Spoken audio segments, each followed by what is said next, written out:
Hey guys, today I'm going to share with you my simple daily life hacks that make my life a whole lot easier.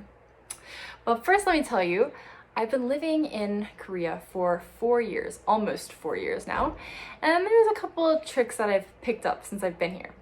One thing I noticed is if I just want to look a little bit cuter and I don't feel like dressing up or doing my hair, all I need is just one thing. You know what that is? Just need a bow. All you have to do is just clip the bow like this.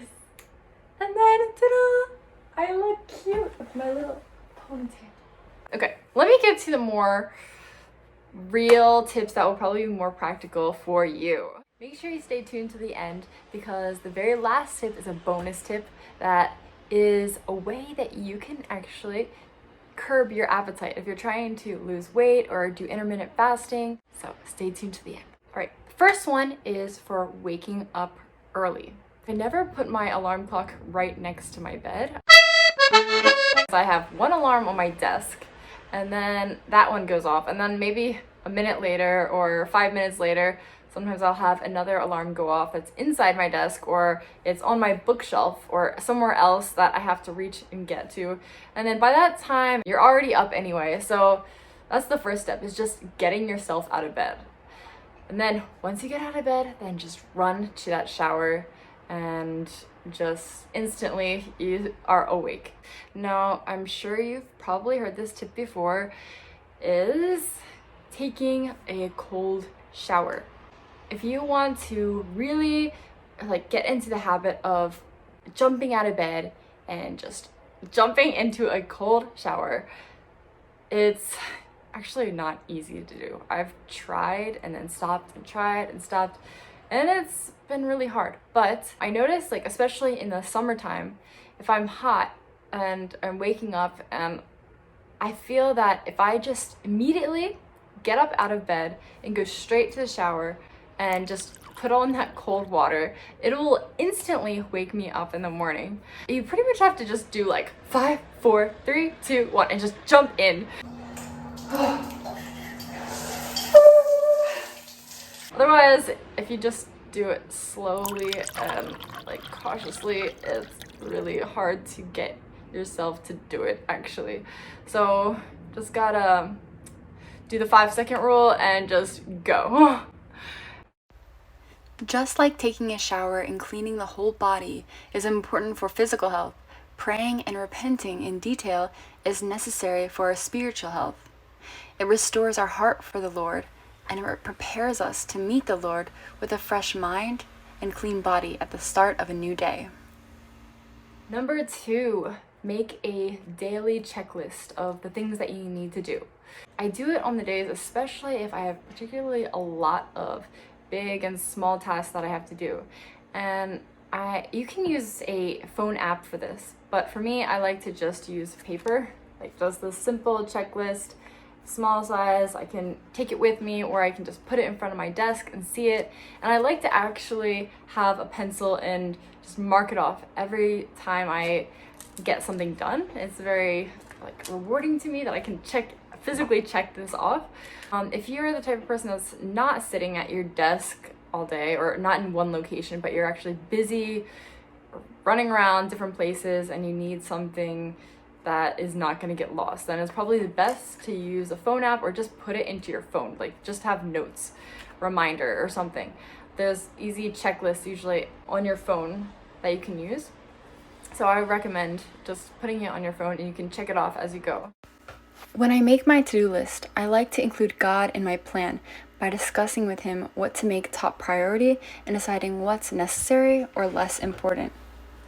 This really helps me to cut out all the unnecessary things and focus on what's most important and purposeful to reach my goals. It gives me an extra boost to do the more challenging, important work first. Number 3, reward yourself for completing your checklist. If you actually completed those big and small tasks that you needed to get done, well, first of all, I would say that's a big reward in itself, but you can also give yourself an additional reward by treating yourself to a movie ice cream, go to the cafe with a friend, or just something that you really enjoy, you can have that be waiting for you at the end of this checklist. So you just have something to really look forward to. I find that it can be very motivating to help you to just want to get through that checklist faster.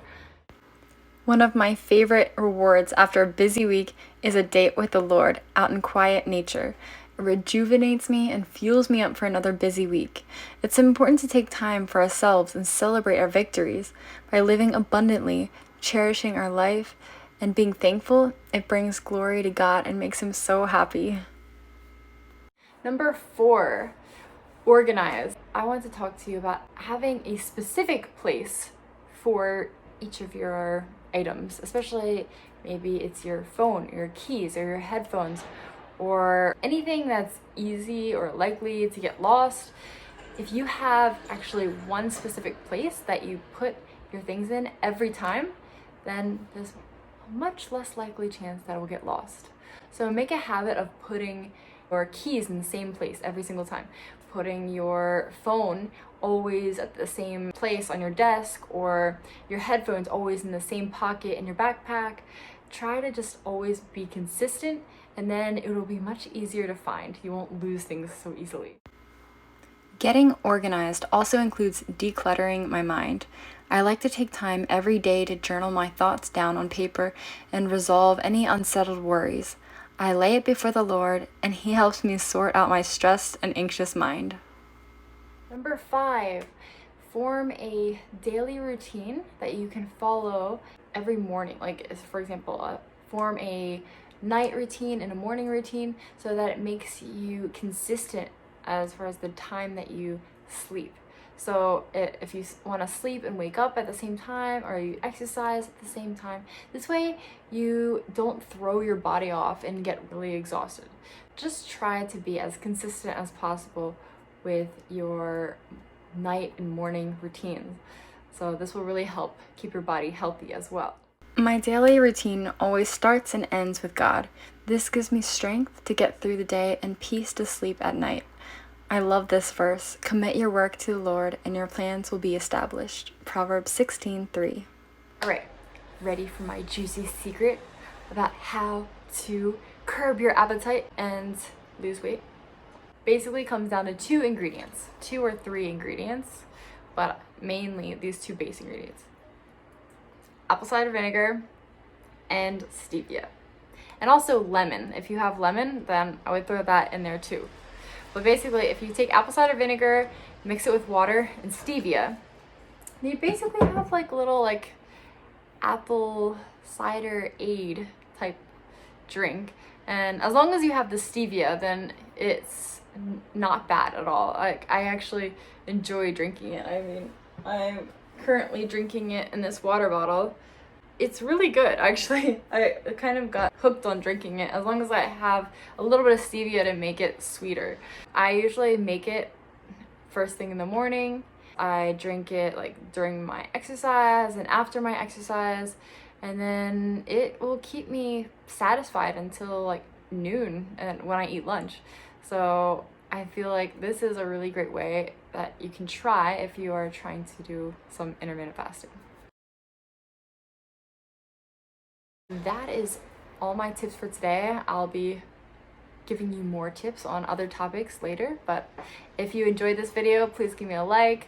I know that most of these tips maybe you've heard before, but I just wanted to share the things that I'm currently putting to practice right now that have been successful, and I recommend them for you to try as well. All right, well, I will see you for my next video.